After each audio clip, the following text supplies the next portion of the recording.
Génial. Il nous reste un petit quart d'heure. On va passer aux dernières petites questions. On a l'habitude d'en poser des toutes petites, assez courtes. Mégane, avec qui aimerais-tu, si tu avais l'opportunité, boire un café? N'importe qui. N'importe qui. Euh, J'aimerais boire un café avec Paul Watson Sur son bateau. sur son bateau. Alors pour ceux qui le connaissent pas, c'est la personne qui a fondé Sea Shepherd, qui est une association de protection des océans, qui est assez engagée et qui part vraiment, pour le coup, qui met les mains dans le cambouis. C'est pas une image, hein, c'est vrai. Et qui en fait, ils ont beaucoup de bateaux, donc qui sont répartis sur tout le globe, qui naviguent et qui luttent contre la pêche illégale. Et moi, c'est quelqu'un que j'admire. Je l'avais écouté. J'étais allée au Change Now, au festival. Enfin, c'est pas un festival, c'est le sommet Change Now Oui. qui avait lieu il y a 2 ans. Et il était intervenu. Et moi, c'est quelqu'un que je suis depuis le début. Je suis une passionnée de plongée sous-marine. J'en fais depuis que je suis gamine. C'est vraiment. Au début, je voulais être océanologue quand j'étais Mhm. petite. Et puis, en fait, quand il fallait faire les choix d'admission post-bac, c'était le moment de la crise en 2018. Il y avait plus de boulot et tout. Donc, j'ai dit bon la filière scientifique, la recherche, c'est peut-être pas le moment. Je vais faire une école de commerce. Mais en gros, c'est vraiment, moi, je suis passionnée de biologie marine et ce mec, je pense il fait beaucoup de choses bien pour les océans, pour protéger, etc. Alors il est aussi, il est controversé, hein, parce qu'il est très engagé et lui, il y va pas avec le dos de la Il est cuillère, mais radical. il est très radical. Il y en a qui aiment, il y en a qui aiment pas. Mais je pense qu'un café avec lui, ça doit être hyper enrichissant parce que il a fait plein de choses. Il a eu 1000 vies, il est super engagé. Là, il est au Canada, il peut pas sortir parce que il est en procès avec les États-Unis. Enfin, c'est vraiment le mec. Voilà, j'aimerais trop boire un café avec ce mec. Il m'inspire. Ouais. Eh ben, j'aimerais bien être une petite souris sur ton épaule à ce moment-là. Voilà. Et Si je le fais, si un jour je le fais, mais je pense pas, mais bon, si un jour t'enregistres. je le fais, je t'enverrai un petit message. Et toi, Pierre? Moi, ce qui me viendra en tête là assez rapidement, ça serait Frédéric Mazella, le fondateur de Blablacar, un entrepreneur français qui je trouve il y a une certaine résilience dans son parcours avec covoiturage.fr. Ça a pris tellement d'années avant de sortir, d'avoir le time to market où les gens comprennent et soient mûrs, etc. Il a vraiment changé la manière dont on peut voyager, le fait de se partager ce qu'on a. Je trouve qu'il y a vraiment des très belles valeurs. Il a transformé notre manière d'interagir avec les gens, de se faire confiance, de réduire les coûts, de réduire l'empreinte carbone, etc. Donc je trouve que c'est une super boîte qui était visionnaire à l'époque au final par rapport à nos problématiques aujourd'hui. Et je trouve que j'ai déjà regardé quelques vidéos de lui et je trouve il est assez impressionnant à la fois dans le côté humble et dans le côté il a réussi à faire quelque chose d'assez incroyable.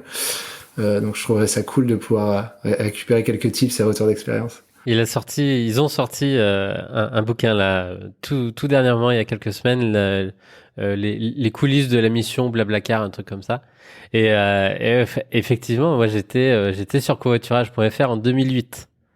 Waouh. Dès que j'avais eu mon permis, j'ai trouvé ça super de pouvoir embarquer et faire de super rencontres et de partager effectivement ça là. Mm. Moi, je me souviens aussi au début, au tout début aussi. Alors, je sais plus comment ça s'appelait, peut-être covoiturage.fr, je m'en rappelle pas, mais on payait en liquide encore Ah à l'époque.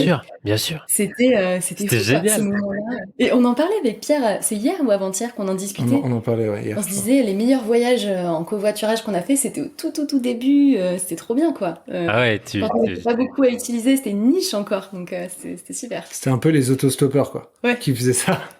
bah ouais, autostoppeur, mais un petit peu plus, voilà, euh, cadré. Exactement. Euh, quel pays ou quelle culture aimeriez-vous découvrir si vous aviez le choix, partout dans le monde? Mégane? Alors, quel pays ou quelle culture? Alors, je peux pas te dire un truc actuel. Moi, j'adore l'histoire. Et je Mhm. serais. Alors, je vais te donner une réponse. Je sais pas si elle te va, ma réponse, hein. Mais j'aimerais Tout me va. trop rencontrer un Égyptien de l'époque des pharaons, tu vois. Je sais pas, j'ai un truc avec cette époque et cet endroit du monde qui me fascine, où je suis vraiment impressionnée par ce qu'ils ont réussi à faire, quand même. les pyramides. Voilà, j'aimerais bien être à cette époque et découvrir un peu plus comment ils vivaient à ce moment-là, parce que c'est quand même des millénaires. Enfin, je trouve ça passionnant, quoi. Voilà. Je sais pas si ma réponse te va. Je sais que c'est. Ça me va très très bien. L'occasion de rencontrer un pharaon, mais l'espoir fait vivre. Hein. C'est très très bien. Merci beaucoup. Et toi, Pierre? Moi, j'y suis jamais allé, mais un de mes films préférés, c'est Le Dernier Samouraï. Et du coup, je sais que le Japon, j'ai l'impression que le choc culturel a l'air tellement. Je trouve ça ouf d'arriver dans un pays et de se prendre une énorme claque où en gros tous tes repères sont, bah tu les vires quoi. Et tu dois tout recréer. Et ça a l'air assez incroyable et pas tant pour le. Alors je pense que la claque Tokyo, high-tech et compagnie, ça doit être intéressant, mais même plus le côté, tu vois, nature là-bas et puis traditionnel. J'espère qu'il en reste encore un peu. Mais je trouve que le Japon a l'air hyper intéressant. Mais tu t'es déjà pris, je crois, une claque. T'es parti en Inde. Ah, j'ai bossé pendant 6 mois en Inde. J'étais en charge de l'accélérateur chez Numa, l'accélérateur de start-up, à Bangalore, qui est la Silicon Valley indienne. Et oui, effectivement, tu te prends une double retournée acrobatique là. Pas de doute. C'était sport, le choc des cultures, ouais. Tu commences à être addict aux retournées acrobatiques, justement. C'est ça. Ça fait du bien, les chocs mentaux, quoi. Ouais. Quelles ressources de tout type, podcast, film, expo, livre, aimeriez-vous partager là, suite à cette belle conversation qu'on a eue? Je vais commencer à ce moment-là par Pierre, comme ça il a moins de temps pour réfléchir, tu vas voir.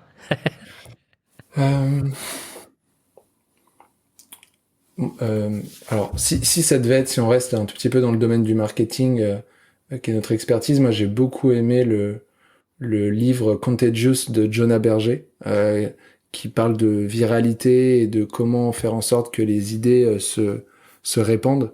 Et je pense qu'aujourd'hui, quand on a un entrepreneur qui a une vision, qui veut créer un monde plus durable et qui a envie d'avoir un impact, c'est très important de comprendre la psychologie comportementale et comment est-ce qu'on fait pour transmettre une idée et la rendre virale. Il est hyper cool. Jonah Berger, c'est un chercheur qui a fait énormément d'études là-dessus. Et j'ai beaucoup aimé. J'ai beaucoup aimé les accords Toltec aussi, que j'ai relus là pour la 2e fois. Ça, en termes de structure, développement personnel, d'être une meilleure personne entre guillemets, je trouve que c'est simple, basique, mais très puissant. Donc voilà. Et moi, du coup, alors je consomme beaucoup de podcasts. J'adore lire, mais jamais sur le business. C'est vraiment un truc pour moi. Le podcast et la lecture, c'est des trucs qui doivent être, voilà, du plaisir. Une évasion. Ouais, j'ai pas envie d'écouter des trucs business. Enfin, je suis une très mauvaise là-dessus. Enfin, j'en écoute quelques-uns, mais c'est très rare. Par contre, il y a un livre que j'ai adoré lire et qui est pas tellement business mais plus bien-être, enfin qui va un peu avec les deux, c'est le livre d'Alexandre Dana qu'il a sorti il y a pas longtemps, qui s'appelle Entreprendre et surtout être heureux. Ouais. Qui moi m'a beaucoup marqué parce qu'il est arrivé à un moment clé de ma vie où quand on a lancé Marketing Flow, bah c'était trop cool et tout ça, mais en même temps on avait plein de clients à côté, des gros clients qui étaient en train de monter en flèche, qui faisaient des millions d'euros de chiffre d'affaires, donc c'était beaucoup de pression, beaucoup de travail, et j'ai eu un moment où je pense que je suis pas passée loin du burn-out, de l'épuisement professionnel. Ça a été hyper dur, avec même dans notre association, il y a eu des moments pas faciles, pour moi en tout cas à titre personnel. Et en fait, j'ai enclenché un énorme travail sur moi, de réflexion, d'introspection, de qu'est-ce qui me rend heureuse. D'ailleurs, c'est pour ça qu'on a décalé nos calls du matin à l'après-midi. C'est suite à toutes ces réflexions, j'ai commencé à aligner aussi mon travail avec mes cycles féminins, etc. Bon bref, j'ai enclenché plein de trucs. Et j'ai lu ce livre à ce moment où en fait, j'avais identifié ce qui allait pas, et j'avais identifié pourquoi je vivais mal certaines choses. Et quand j'ai lu ce livre-là, je me suis dit waouh, mais ça correspond à tellement de choses que je vis. Il parle en fait des 6 blessures, c'est les 6 blessures de l'entrepreneur. Je sais plus comment il appelait le mot, je sais plus c'est blessures ou travers, je me rappelle pas. Mais en gros, moi je me reconnaissais dans tout ce qu'il disait, tu vois, la peur de l'échec, la comparaison. Enfin, il y avait plein de choses qui me parlaient et je me suis dit waouh, c'est fort en fait de lire tous ces témoignages d'autres entrepreneurs qui vivent la même chose que moi. Voilà, il m'a beaucoup marqué ce livre, j'ai beaucoup aimé, je trouve qu'il se lit, il se dévore facilement. J'ai lu en 3 jours, vraiment. Je l'ai conseillé à 3 personnes différentes, les 3 personnes l'ont lu et les 3 ont aimé. Donc je me suis dit, je pense que j'avais bien ciblé les personnes à qui j'ai envoyé, qui devaient vivre aussi ça à ce moment-là de leur vie. Mais voilà, ce livre-là m'a beaucoup marqué. Génial. Je connais pas et je le mettrai évidemment toutes vos recos en note. Dernière question. À qui passez-vous le micro? Qui aimeriez-vous voir passer au micro d'Aventure Humaine pour un prochain épisode? Un duo, du coup? Ah, comme tu veux. Libre choix. Duo, ouais. On peut refaire des duos.